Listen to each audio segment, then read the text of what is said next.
আসসালামু আলাইকুম এভরিওয়ান। পিচ্চি নিশি গল্পের শেষ পাঠ। তো চলো বেশি কথা না কইয়া গল্প শুরু করা যাক।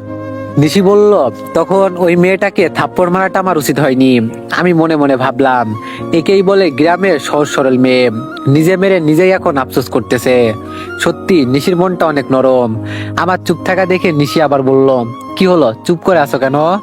আমি বললাম, সত্যিই বলছো। ওকে আচমকা এভাবে থাপ্পড় দেওয়া উচিত হয়নি। আসলে ও এবার এসেছিল কোনো ক্ষতি করতে নয়, বরং ক্ষমা চাইতে আর বন্ধুত্ব করতে। কারণ তোমাকে তো সবই বলেছি, ওর বন্ধুগুলো ওকে কিভাবে ধোকা দিয়েছে। নিশি বলল, এখন কি করা উচিত? আমি বললাম, তুমিই বলো। নিশি বলল, ঠিক আছে, এবার আসলে ওকে ক্ষমা করে দিও আর আমার হয়ে ওকে সরি বলে দিও। আমি বললাম, আচ্ছা ঠিক আছে, এবার ঘুমাও, কাল আবার ভার্সিটিতে যেতে হবে। নিশি বলল, আচ্ছা। বলেই নিশি আমাকে জড়িয়ে ধরে ঘুমানোর চেষ্টা করলো। আমি চোখ বুঝলাম, কখন যে ঘুমিয়ে গেছি নিজেও জানি না। সকালে ঘুম থেকে উঠে দেখি নিশি আগেই উঠে ফ্রেশ হয়ে আমার জন্য নাস্তা বানাচ্ছে। তাই আমিও ফ্রেশ হয়ে নিলাম। এসে দেখি এখনো নিশির রান্না হয়নি।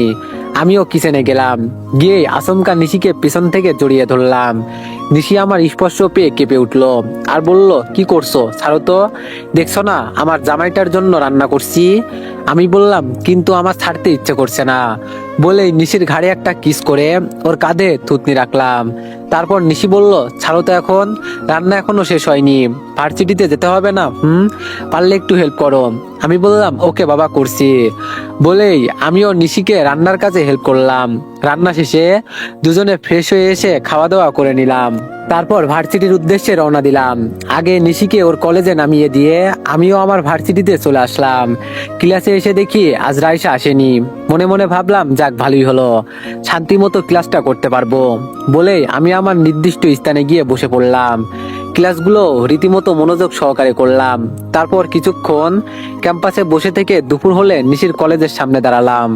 একটু পর নিশিও বের হয়ে আসলো। তারপরে একটা রিক্সা নিয়ে সোজা বাসায় চলে আসলাম। বাসায় এসে গোসল করে আব্বা আম্মুর সাথে কিছুক্ষণ কথা বললাম। খাওয়ার সময় নিশি বলল, মেয়েটাকে সরি বলেছিলে? আমি বললাম, না। নিশি বলল, কেন? আমি বললাম, ও আজকে ভার্সিটিতে আসে নাই। তারপর দুজনই খাওয়া দাওয়া করে একটু ঘুমিয়ে নিলাম। সন্ধ্যায় নিশি বলল, দীপু, রাতের শহরটা একটু ঘুরে দেখতে চাই, এই ছোট্ট আবদারটা কি পূরণ করবে? আমি বললাম, ঠিক আছে, চলো। নিশি বলল, ধন্যবাদ আমার জামাইটা। বলেই নিশি রেডি হয়ে আসলো। বাইরে এসে রিক্সা ডাক দিতে চাইলেই নিশি বলল, আমি তোমার সাথে রাতের এই শহরে খোলা আকাশের নিচে হাঁটতে চাই। আমি বললাম, ঠিক আছে, চলো। বলেই আমি নিশির সাথে ফাঁকা ফুটপাত দিয়ে হাঁটতে লাগলাম। হাঁটতে হাঁটতে হঠাৎ নিশি আমার হাতটা ধরলো। হাতের আঙ্গুলের মধ্যে তার আঙ্গুলগুলো ঢুকিয়ে দিয়ে শক্ত করে চেপে ধরলো। মনের মধ্যে এক অজানা ভালো লাগা কাজ করছে। অনেকক্ষণ হাঁটার পর একটা টং দোকান পেলাম। আমি নিশিকে বললাম, নিশি, চা খাবে? নিশি বলল, তুমি যেটা খাওয়াবে আমি সেটাই খাবো। আমি বললাম, ঠিক আছে, চলো তাহলে। তারপর টং দোকান থেকে দুইজন 2 কাপ চা খেলাম।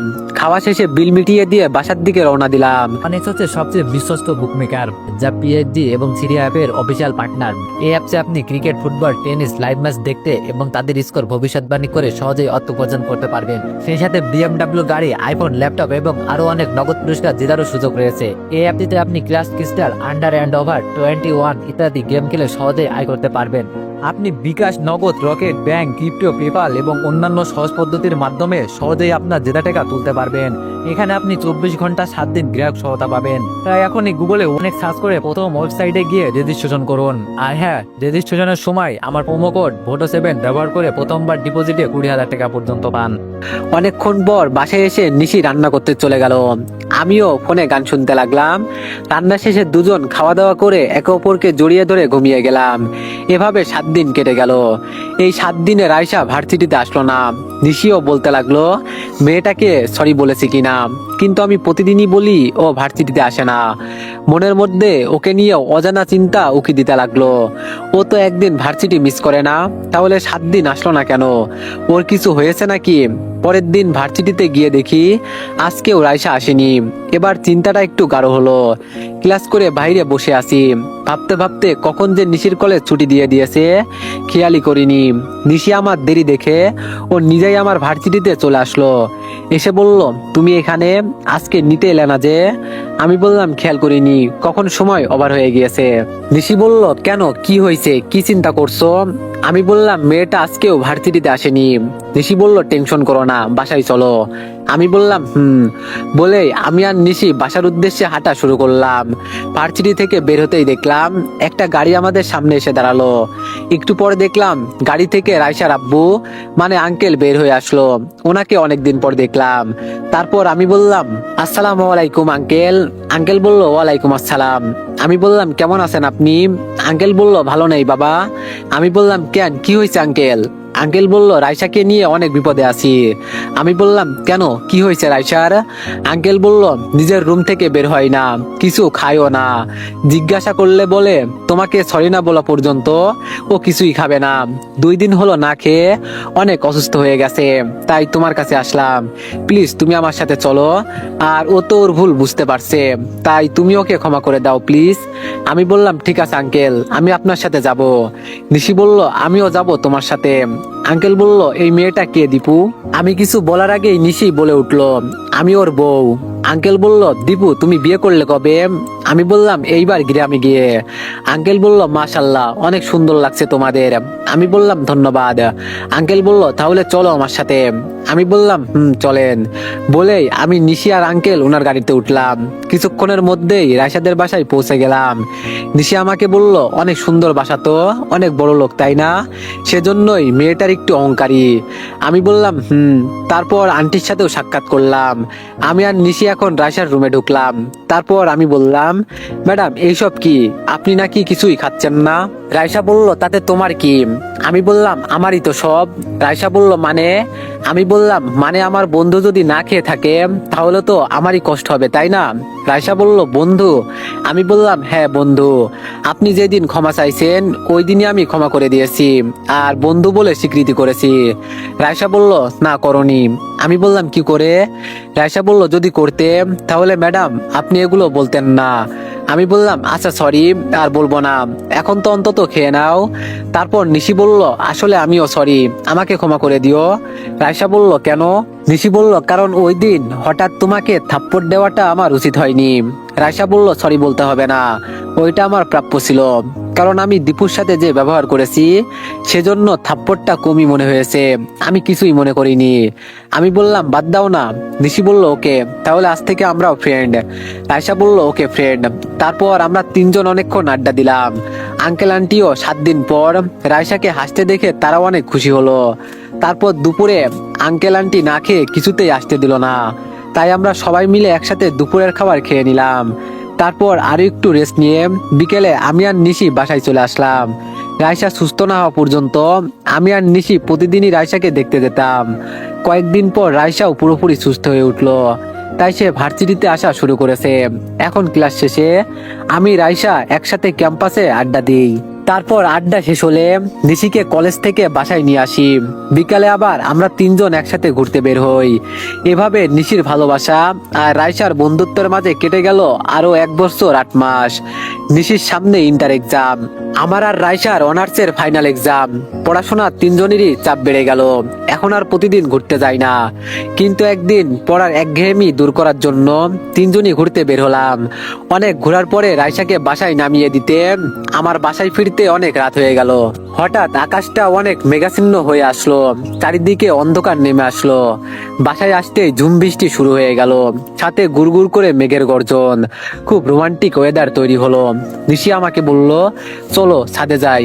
আমি বললাম, এই বৃষ্টির মধ্যে ছাদে কেন? নিশি বলল, তোমার সাথে বৃষ্টি বিলাস করতে চাই। আমি বললাম, না, তোমার ঠান্ডা লেগে যাবে। নিশি বলল, প্লিজ চলো না। প্রথমে যেতে না চাইলেও নিশির অনেক জোরাজোরিতে যেতে রাজি হলাম। তারপর 2 জন মিলে ছাদে চলে আসলাম। নিশি হাত মিলে দিয়ে মুখটা আকাশের দিকে করে বৃষ্টি উপভোগ করছে। আমি বৃষ্টিতে ওর সাথে ভিজতেছি, তবে নিশির ভেজার আনন্দটাই আমার কাছে আরো ভালো লাগছে। হঠাৎ মেঘের একটা জোরে গর্জন হলো, আর সাথে সাথে নিশি ভয় পেয়ে আমাকে শক্ত করে জড়িয়ে ধরলো। আমি ওকে নিজের সাথে জড়িয়ে নিলাম। তারপর বেশ কিছুক্ষণ বৃষ্টিতে ভিজে আমি নিশিকে বললাম, নিশি রুমে চলো, অনেক ভেজা হয়েছে, ঠান্ডা লেগে যাবে। নিশি বলল, কোলে তুলে নিয়ে গেলে যাব। আমি বললাম, যেভাবে এসেছো সেভাবেই যাবে, এসো বলছি। নিশি বলল, না তাহলে আমি যাব না, কি আর করার। আমি নিশিকে ভেজা অবস্থায় কোলে তুলে নিলাম। নিশি আমাকে জড়িয়ে ধরলো আর আমি ওকে রুমে নিয়ে আসলাম। তারপর আমি বললাম, যাও ওয়াশরুমে গিয়ে ড্রেস চেঞ্জ করে আসো, তোমার পর আমি যাব। নিশি বলল, ঠিক আছে। বলেই নিশি ওয়াশরুমে চলে গেল। প্রায় আধা ঘন্টা পর নিশি একেবারে গোসল করে বের হলো। তারপর আমি ওয়াশরুমে গেলাম, গিয়ে আমিও গোসল করে ড্রেস চেঞ্জ করে আসলাম। বাইরে এসে দেখি নিশি হাসি দিতেছে। আমি বুঝতে পারছি নিশির ঠান্ডা লেগে যাবে, তাই আমি বললাম যে ভিজতে হবে না, লাগলো তো ঠান্ডা। নিশি বলল, তো কি হয়েছে, তুমি আসো না? তারপর আমি মেডিসিন এনে নিশিকে দিয়ে বললাম, এটা খেয়ে নাও। নিশি বলল, ওকে। রাত অনেক গভীর হয়ে গেল, তখনও ঝুম বৃষ্টি, মনে হয় খাট কাঁপছে। হঠাৎ খাটটা কাঁপছে কেন? নিশির কপালে হাত দিয়ে দেখি ওর শরীরটা জ্বরে পুড়ে যাচ্ছে, সেজন্য কাঁপছে, সাথে খাটটাও কাঁপছে। হাই আল্লাহ, এখন আমি কি করি, এত জ্বর। তাই দেরি না করে বিছানা থেকে উঠে সোজা কিচেনে চলে গেলাম। ওখান থেকে বাটিতে পানি নিয়ে এসে নিশির কপালে জলপটি দিতে লাগলাম। প্রায় 1 ঘন্টা জলপটি দিলাম, তবুও নিশির কাঁপুনি থামলো না। আর জলপটি দিতে দিতে ওর কাপড়গুলো ভিজে ফেলেছি। এখানে তো আর কেউই নেই যে ওর ড্রেস চেঞ্জ করে দিবে, তাই এবার বাধ্য হয়ে আমি নিশির শরীর থেকে ড্রেস খুলে চেঞ্জ করে দিলাম। শরীরে 2টা কাঁথা দেওয়া আছে, তবুও কাঁপুনিটা কমছে না। এখন একটাই উপায়, মানবতাপ। তাই আমিও আমার টি শার্ট খুলে ফেললাম। তারপর নিশির কাছে শুয়ে পড়ে ওকে আমার শরীরের সাথে জড়িয়ে নিলাম। নিশি আমার উষ্ণতা পেয়ে আমাকে আরো শক্ত করে জড়িয়ে ধরলো। নিশির ঠোঁটগুলো কাঁপছে, তাই হঠাৎ আমি নিশির ঠোঁটে কিস করলাম। একটু পর দেখি নিশিও আমার ঠোঁটে কিস করতে শুরু করলো। আস্তে আস্তে কিসের মাত্রাটা বেড়ে গেল আর অন্য পর্যায়ে চলে গেল। আমি শুধু কিসই করতে চেয়েছিলাম, কিন্তু সেই রাতে নিশি আর আমার মধ্যে শারীরিক সম্পর্ক হয়ে গেল। সকালে ঘুম থেকে উঠে দেখি নিশি আমার বুকে গুটিসুটি মেরে শুয়ে আছে। নিশিকে এই অবস্থায় আমি উঠতে দিলাম না, তাই আমি উঠে দুজনের জন্য নাস্তা তৈরি করলাম। তারপর আমি নিশিকে খাইয়ে দিলাম, ওষুধ খাওয়ালাম। নিশি আমাকে বলল, আমি সত্যি ভাগ্যবতী। আমি বললাম, কি করে? নিশি বলল, তোমার মতো একটা কেয়ারিং জামাই পেয়েছি। আমিও আর সেই দিন ভার্সিটিতে গেলাম না। নিশি 2 দিন পর সুস্থ হয়ে উঠলো। তারপর দুজনই পড়াশোনায় মনোযোগ দিলাম, কারণ আমার অনার্স ফাইনাল ইয়ারের এক্সাম আর নিশির এইচএসসি ফাইনাল ইয়ার এক্সাম। পড়াশোনার চাপে রায়সার সাথে আর তেমন একটা কথা হলো না। এভাবে 3টা মাস চলে গেল। দেখতে দেখতে আমাদের পরীক্ষার সময় চলে আসলো। একে একে সব পরীক্ষা শেষ হলো। আমার শেষ হতেই নিশির এক্সাম শুরু হয়ে গেল।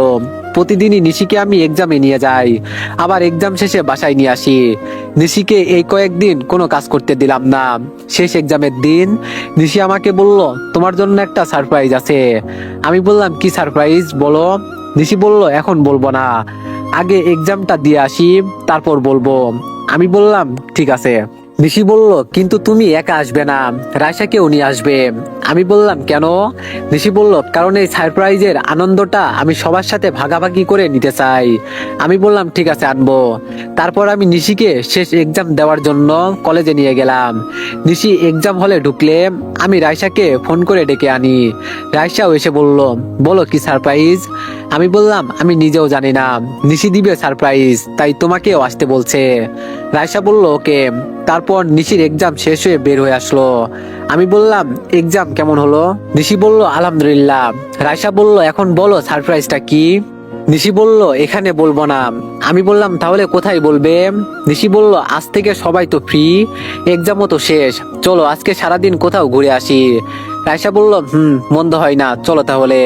তারপর আমরা 3জন আজকে অনেক ঘুরলাম। দুপুরে বাইরেও খাওয়া দাওয়া সেরে নিলাম। বিকেলে আরো কিছুক্ষণ ঘুরে রায়সা বলল, নিশি এখন বলো তোমার সারপ্রাইজটা কি? নিশি বলল, ওকে বলছি, তার আগে আমি আইসক্রিম খাবো। আমি বললাম, ঠিক আছে, তোমরা থাকো, আমি রাস্তার ওপাশ থেকে নিয়ে আসছি। নিশি বলল, না, আজকে আমি নিয়ে আসবো, তোমরা এখানে বসো, কারণ আজ আমি অনেক খুশি। আমি বললাম, ওকে যাও। তারপর নিশি আইসক্রিম নিতে রাস্তার ওপাশে চলে গেল। এই ফাঁকে রায়সা আমাকে বলল, নিশি কি সারপ্রাইজ দিতে চাই বলো তো? আমি বললাম, আমিও তো বুঝতে পারছি না। তারপর নিশি 3টা আইসক্রিম কিনে আমাদের কাছে আসতে চাইলো, আর আচমকা একটা কার এসে নিশিকে ধাক্কা দিয়ে রাস্তায় ফেলে চলে গেল। আমি আর রায়সা একসাথে চোখ বড় বড় করে নিশির দিকে তাকালাম। আমি জোরে চিৎকার দিয়ে বলে উঠলাম, নিশি, বলেই এক দৌড়ে নিশির কাছে চলে গেলাম। কার গাড়িতে খেয়াল করলাম রায়সাকে ধর্ষণ করতে চাওয়া সেই বকাটে ছেলেগুলো। তার মানে ছেলেগুলো প্রতিশোধ নেওয়ার জন্যই এই কাজটা ইচ্ছে করে করেছে, কিন্তু তারা তো জেলে ছিল, তার মানে তারা ছাড়া পেয়েছে। আমার দৌড়ে আসা দেখে রাইসাও নিশির কাছে দৌড়ে এলো। আমি কোনো চিন্তা ভাবনা না করে নিশিকে কোলে তুলে নিয়ে হাসপাতালের দিকে দৌড় দিলাম।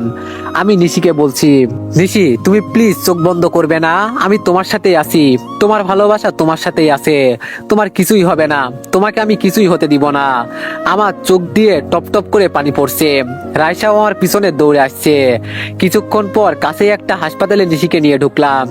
হাসপাতালে যেতে ডাক্তার বলল, এটা তো পুলিশ কেস, আগে পুলিশকে ইনফর্ম করুন, তারপর আমরা তার ট্রিটমেন্ট করব। আমি বললাম ততক্ষণে ও মরে যাবে, আমি ইনফর্ম করছি, আপনি ওকে দেখেন প্লিজ। ডাক্তার বলল, সরি, আমাদের কিছুই করার নেই। রাইসা আস্তে আস্তে আঙ্কেলকে জানিয়েছে সব ঘটনা। ইতিমধ্যে আঙ্কেল হাসপাতালে চলে আসছে। উনি এসে ডাক্তারকে বলল, আপনি ট্রিটমেন্ট শুরু করেন, আমি পুলিশকে ইনফর্ম করেছি। ডাক্তার বলল ওকে। তারপর নিশিকে ওটিতে নিয়ে যাওয়া হলো। আমি ওয়েটিং রুমে গিয়ে ধরাস করে বসে পড়লাম। আমার ভেঙে পড়া দেখে রাইসার আঙ্কেল দুজনেই সান্ত্বনা দিতে লাগলো, কিন্তু আমার চোখের পানি বাধা মানছে না। মনে হচ্ছে এই বুঝি আমার নিশিকে হারিয়ে ফেলবো। ওকে ঢাকায় নিয়ে আসাই আমার সবচেয়ে বড় ভুল। কিছুক্ষণ পর রিক্সাওয়ালা চাচা, উনার স্ত্রী আর মহাজন চাচা সবাই চলে আসলো হাসপাতালে। উনাদের দেখে আমি একটু অবাকি হলাম, কারণ আমি তো কিছুই জানাইনি। তখন রাইসা বলল, আমি উনাদের জানিয়েছি।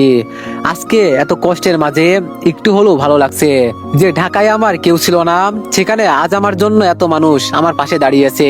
উনারাও আমাকে সান্ত্বনা দিতে লাগলো। আঙ্কেল বলল, দীপু তুমি চিন্তা করো না, সব ঠিক হয়ে যাবে। আর ওই ছেলেগুলোকে আবার পুলিশে ধরিয়ে দিয়েছি। কিছুক্ষণ পর ওটি থেকে একটা নার্স বের হয়ে আসলো। আমরা সবাই ওনার কাছে গিয়ে বললাম, নার্স ওর কি অবস্থা? নার্স বলল, অনেক রক্তক্ষরণ হয়েছে, রক্ত লাগবে, blood group AB negative. Raisa বলল, আমার AB নেগেটিভ, চলুন আমি দিব। নার্স বলল, ওকে আসুন। বলেই রায়সা ব্লাড দিতে চলে গেল।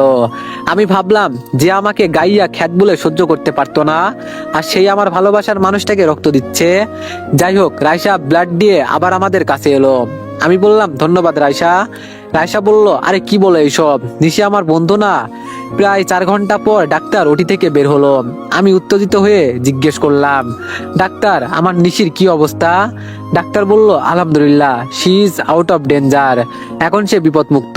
কিন্তু আমি বললাম, কিন্তু কি ডাক্তার? ডাক্তার বলল, উনি প্রেগনেন্ট ছিলেন, ধাক্কা লাগার কারণে ভিতরের বাচ্চাটা মারা যায়, তাই আমরা ব্রণটাকে বের করছি। ও, তার মানে এটাই নিশির সারপ্রাইজ ছিল, নিশি মা হতে চলেছিল। তারপর আমি বললাম, আমরা কি ওর সাথে দেখা করতে পারি? ডাক্তার বলল, না, একটু পর ওকে বেডে শিফট করা হবে, ঘুমের ইনজেকশন দিয়েছি, কাল সকালে দেখা করতে পারবেন। আমি বললাম, থ্যাংক ইউ ডাক্তার। ডাক্তার বলল, ওয়েলকাম, বলেই উনি চলে গেলেন। কিছুক্ষণ পর নিশিকে বেডে শিফট করা হলো। রাতে আমি সবাইকে চলে যেতে বললাম। রায়সা যেতে চাইলো না, কিন্তু আমি জোর করে এই বাসায় পাঠিয়ে দিয়েছি, কারণ ব্লাড দিয়ে তার শরীরেও ক্লান্ত। কিন্তু আঙ্কেল গেল না। আমি আর আঙ্কেল সারা রাত নিশির বেডের পাশে বসে রাত জাগলাম। সকালে উঠে ফ্রেশ হয়ে আঙ্কেলকে নাস্তা করিয়ে বাসায় পাঠিয়ে দিলাম, আর রায়সা চলে আসলো। আমি বললাম, রায়সা তুমি এত সকালে আসছো কেন? রায়সা বলল, রাতে জোর করে পাঠিয়ে দিয়েছো, এখন কিছু বলতে পারবা না। আমি আর কিছু বললাম না। একটু পর নিশিরও জ্ঞান ফিরলো। আমি আর রায়সা পাশেই বসে আছি। আমি বললাম, নিশি এখন কেমন লাগছে? নিশি বলল, ভালো। তুমি এত শুকিয়ে গেছো কেন? আমি বললাম, আমার চিন্তা বাদ দাও, তুমি ভালো থাকলে আমি ভালো থাকবো। তারপর আমি আবার বললাম, নিশি এত বড় সারপ্রাইজের কথা তুমি আমাকে বলনি কেন? নিশি বলল, বলার সুযোগই তো পেলাম না, কিন্তু আমি আমার বেবিটাকে টের পাচ্ছি না কেন? তখন আমি মাথা নিচু করে চুপ করে আছি। আমার চুপ থাকা দেখে নিশি আবার বলল, কি হলো, চুপ করে আছো কেন? তারপর আমি নিশিকে সব খুলে বললাম। নিশি আমার কথা শুনে নীরবে চোখের পানি ফেলতে লাগলো। আমি বললাম, এই পাগলি, কান্না করছো কেন? আল্লাহ হয়তো এই সন্তানকে আমাদের কপালে রাখিনি। তুমি আমার পাশে থাকলে আমরা ক্রিকেট টিম তৈরি করব, চিন্তা কইরো না। আমার কথা শুনে নিশি মুচকে আসলো। তারপর আমি বললাম, নিশি তোমাকে আর আমি এখানে রাখবো না, তুমি সুস্থ হলে আমি তোমাকে নিয়ে সারা জীবনের জন্য গ্রামে চলে যাব। তোমার সাথে গ্রামে সুন্দর সকালে শিশির ভেজা ঘাসের উপর খালি পায়ে হাঁটতে চাই, বাড়ির উঠানে বসে সন্ধ্যা উপভোগ করতে চাই। নিশি বলল, আমিও আর এখানে থাকতে চাই না। আমাদের কথা শুনে রায়সা মন খারাপ করলো আর বলল, আমি কি করলাম তাই তোমরা আমাকে ছেড়ে চলে যাবে? আমি বললাম তোমার সাথে সারা জীবন যোগাযোগ রাখবো, চিন্তা কইরো না। রাইসা বলল তোমরা আমাদের বাসায় থাকো না প্লিজ। আমি বললাম না রাইসা, তা হয় না, আমাদেরও তো বাবা মা আছে, ওনারাও আমাদের ছেড়ে অনেক কষ্টে আছে, আমরা তাদের কাছে ফিরে যেতে চাই, আর আমরা অবশ্যই বেড়াতে আসবো তোমার সাথে দেখা করতে। রাইসার আঙ্কেল প্রথমে যেতে দিতে রাজি না হলেও আমরা ওনাদেরকে অনেক সুন্দরভাবে বুঝিয়ে দেওয়ার পর যেতে দিতে রাজি হলো। প্রায় 15 দিন হাসপাতালে থাকার পর নিশি পুরোপুরি সুস্থ হয়ে উঠলো। হাসপাতালের সব বিল আঙ্কেলই দিল। কাল আমি আর নিশি গ্রামে ফিরে যাব। তাই রাইসা বলল এই শেষ দিন তোমরা আমাদের বাসায় থাকো প্লিজ। আমি বললাম আচ্ছা ঠিক আছে। রাইসা বলল থ্যাংক ইউ। আমি আর নিশি রাইসাদের বাসায় গেলাম। রাতে আন্টি অনেক মজার মজার খাবার রান্না করলো, অনেক আনন্দ করলাম। রাতে ওখানে থাকার পর রওনা হলাম গ্রামের উদ্দেশ্যে। রাইসা আঙ্কেল আন্টি রিক্সাওয়ালা চাচা চাচি মহাজন সবাই আমাদের কমলাপুর রেলওয়ে স্টেশনে বিদায় জানাতে আসছে। ওনাদের দেখে অনেক ভালো লাগছে। আজ অনেকে ঢাকায় আমার আপনজন হয়েছে। ট্রেন সময় মতো চলে আসলো। ওনাদের সবাই থেকে বিদায় নিয়ে ট্রেনে উঠে পড়লাম। 5 ঘন্টা জার্নি করে বগুড়া স্টেশনে পৌঁছে গেলাম। সেখানে থেকে একটা সিএনজি নিয়ে সোজা গ্রামের স্ট্যান্ডে এলাম। ওখান থেকে নিশির হাতটা ধরে মেঠোপথ দিয়ে হেঁটে গ্রামের বাড়িতে চলে আসলাম। আব্বু আম্মু চাচ্চু চাচি সবাই আমাদের দেখে অনেক খুশি হলো। আমরা রুমে গিয়ে ফ্রেশ হয়ে দুপুরের খাবার খেয়ে নিলাম। সন্ধ্যায় নিশিকে রুমে দেখতে পেলাম না, তাই বাইরে উঠোনের দোলনায় গেলাম। গিয়ে দেখি নিশি ওখানে আনমনে বসে আছে, হয়তো সেই বাচ্চাটার কথা চিন্তা করছে। আমি বললাম নিশি এখানে একা একা বসে আছো কেন? নিশি বলল এমনি। আমি বললাম মন খারাপ? নিশি কোনো কথা না বলে আমার কাঁধে মাথা এলিয়ে দিল। তারপর আমি বললাম প্লিজ মন খারাপ করো না, আল্লাহ যা করেন ভালোর জন্যই করেন। নিশিকে অনেক বুঝালাম, তবুও নিশির মন খারাপই থাকলো। তারপর আমি বললাম দেখো তুমি এভাবে মন খারাপ করে থাকলে কিন্তু আমি কান্না করে দিব, আর আমি একবার কান্না শুরু করলে চোখের পানি নাক দিয়ে বের হয়। আমার কথা শুনে নিশি হাসতে লাগলো। তারপর আমি বললাম এই তো গুড গার্ল, এরকম সবসময় আমি তোমাকে হাসি খুশি দেখতে চাই। আমার চোখে দেখো তোমাকে হাসলে কত সুন্দর লাগে। নিশি বলল দিন দিন তুমি এত রোমান্টিক হয়ে যাচ্ছ কেমনে? আমি বললাম তোমার ভালোবাসা আর আদর পেয়ে আমি আরো রোমান্টিক হয়ে যাচ্ছি। নিশি বলল যাও দুষ্টু। আমি বললাম দুষ্টু বললে দাঁড়াও, তাহলে একটু দুষ্টামি করি। বলেই আমি নিশির ঘাড়ে থুতনিটা রেখে গলায় কিস করতে লাগলাম। নিশি আমার স্পর্শ পেয়ে কেঁপে উঠছে। একটু পর আমি নিশিকে ছেড়ে দিলাম। তারপর নিশি আমাকে বলল আচ্ছা তুমি আমাকে এত ভালোবাসো কেন, কারণ কি? আমি বললাম তোমাকে ভালোবাসার কোনো কারণ নেই, কি কারণে তোমাকে এত ভালোবাসি আমি জানি না, আর আমি চাইও না কোনো কারণ খুঁজতে। যদি কোনো কারণ খুঁজি তাহলে সেই কারণের জন্যই তোমাকে ভালোবাসতে হবে, কিন্তু আমি চাই বিনা কারণে তোমাকে আমি ভালোবাসি, যাতে সব সময় বেশি বেশি ভালোবাসতে পারি। নিশি বলল আমার মনে হচ্ছে আমি এই পৃথিবীর সবচেয়ে ভাগ্যবতী একটা মেয়ে তোমাকে জামা হিসাবে পেয়েছি। বলেই নিশি আমার কাঁধে মাথাটা রেখে আমাকে জড়িয়ে ধরলো, আর আমরা দুজনে মিলে উঠোনের দোলনায় বসে গ্রামের নিঝুম সন্ধ্যাটা উপভোগ করতে লাগলাম। একদিন হঠাৎ নিশি বলে উঠলো দীপু ভাইয়া আমি প্রেগনেন্ট। তো এভরিওয়ান গল্পটি এখানেই সমাপ্ত করলাম, আর গল্পটির সিজন 2 আছে। যদি তোমরা চাও তো সিজন 2 নিয়ে আসবো, আর যদি তোমরা না চাও তো গল্পটি এখানেই সমাপ্ত করলাম। তো যাই হোক, আশা করি তোমাদের গল্পটি অনেক ভালো লাগছে। আর নেক্সট গল্পের জন্য সবাই একটু বেশি বেশি কমেন্ট আর একটু বেশি বেশি লাইক করে দিও। ধন্যবাদ।